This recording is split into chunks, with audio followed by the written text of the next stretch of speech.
nama Gunung Gemuruh mulai dilupakan orang-orang. Namun, tidak demikian bagi warga sekitar yang masih mampu mengingat cerita-cerita masa silam dari orang tua mereka. Lokasi Gunung Gemuruh disebut berada di jalur Kabupaten Sukabumi menuju Cianjur. Keberadaan gunung tersebut tampak megah jika Anda memandang ke sebelah barat.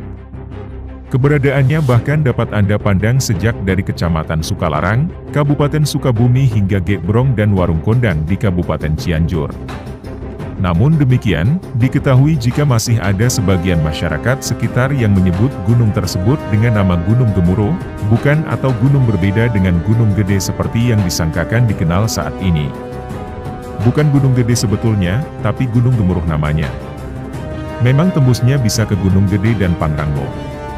Ungkap penduduk Desa Bunisari, Kecamatan Warung Kondang.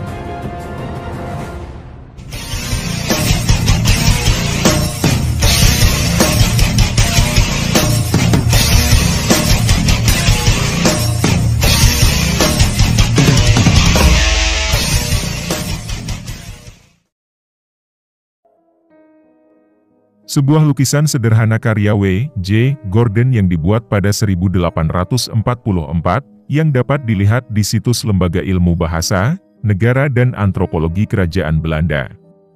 Lukisan tersebut menggambarkan suasana keseharian penduduk di kaki Gunung Gemuruh. Tampak dalam lukisan, diperkirakan situasi alam dalam gambar tersebut diambil di wilayah Gebrong, Kabupaten Cianjur yang berbatasan dengan Kecamatan Sukalarang, Kabupaten Sukabumi.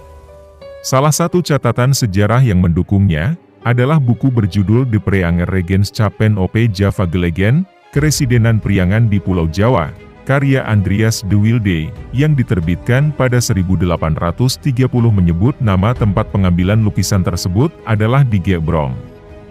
Untuk diketahui, D.W. Wilde memiliki nama lengkap Andreas Christoffel Johannes de Wilde, seorang administratur perkebunan yang memperkenalkan Sukabumi untuk pertama kali di benua Eropa.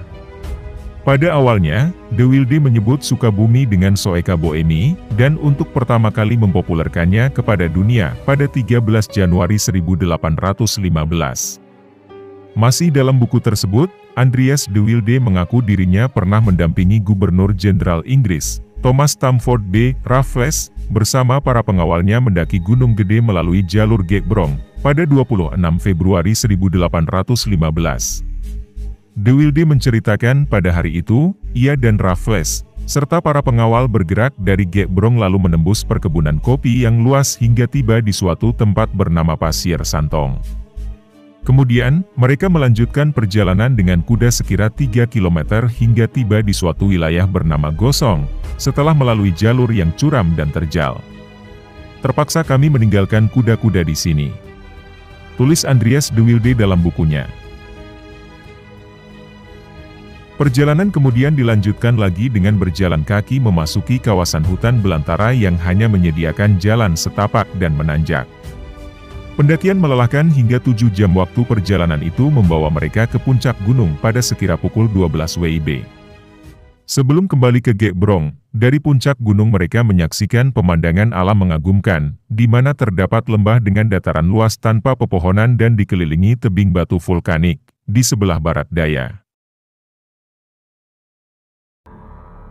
Sejumlah sumber menyebut jika masyarakat Bogor, Sukabumi dan Cianjur, saat ini menyebut gunung tersebut dengan nama Gunung Gede.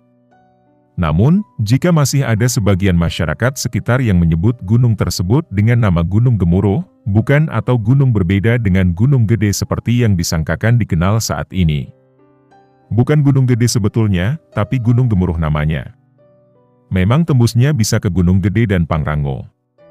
Ungkap Satibi, penduduk Desa Bunisari, Kecamatan Warung Kondang. Sejumlah catatan arsip yang tersimpan pada era Hindia Belanda, bertajuk Hypsometrische Voorstelling van de Groten Weg tussen Cianjur en Buitenzorg, menyebut gunung yang berada di depan Gunung Gede dan Gunung Pangrango sebagai Gunung Gemuruh. Catatan arsip yang sama juga menyebut jika Gunung Gemuruh memiliki tinggi 2.928 mdpl. Sedangkan, Gunung Gede berada di ketinggian 3.008 mdpl. Seakan menguatkan Satibi, Gunung Gemuruh berbeda dengan Gunung Gede. Alasan yang menjadikan pendapat itu muncul. Pertama, jalur pendakian Gebrong yang masih ada hingga kini, merupakan jalur yang terletak persis di kaki Gunung Gemuruh. Jalur ini memang tidak digunakan secara resmi untuk pendakian konvensional. Biasanya hanya para peziarah yang datang setiap bulan Maulid yang akan memakai jalur ini menuju Leuwit Salawe Jajar dan Goa Syahwat. Kedua, untuk mencapai puncak Gunung Gede dari jalur Gebrong, mau tidak mau para pendaki harus menuju puncak Gunung Gemuruh dulu lalu turun ke alun-alun Surya Kancana. Dari alun-alun baru kita naik lagi ke puncak Gunung Gede.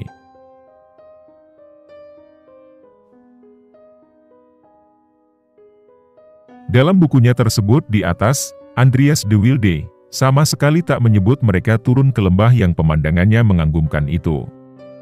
Mereka hanya berhenti sampai di puncak Gunung Gemuruh saja, lalu kembali ke Gebrong.